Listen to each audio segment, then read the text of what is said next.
Türkmenistan'ın daimi tarafsızlığının 30. yıl dönümü ve 2025'in Uluslararası Barış ve Güven Yılı ilan edilmesi dolayısıyla Aşkabat'ta resim sergisi açıldı. Sergide dünyanın çeşitli şehirlerinden manzaralarla Türkmenistan'ın kültürel değerleri sanatseverlerle paylaşıldı. Türkmen ressamlar dünyanın farklı köşelerini ziyaret etti. Edindikleri izlenimleri tuvallerine nakşetti. Türkmenistan Ressamlar Derneği'nin ev sahipliğinde Aşkabat'ta resim sergisi açıldı. Sergiye Birleşmiş Milletler UNESCO temsilcisi Çınar Rüstemova, halk sanatçısı Sarak Babayev ile birlikte kamu kurum ve kuruluşlarından temsilciler ve öğrenciler katıldı.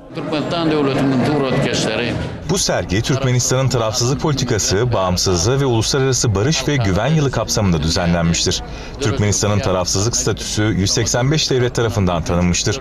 Bu devletlerin %80'ine Türkmen ressamlar sanat çalışmaları ve iş seyahatleri gerçekleştirmiştir.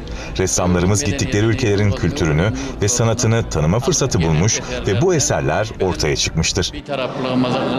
Sergide sanatın insanları birleştirici rolüne vurgu yapıldı.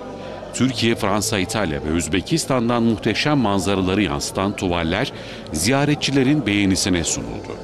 Türkmenistan'ın tarihi ve kültürel değerlerine de yer verilen sergide seramik sanatından farklı stiller de sergilendi.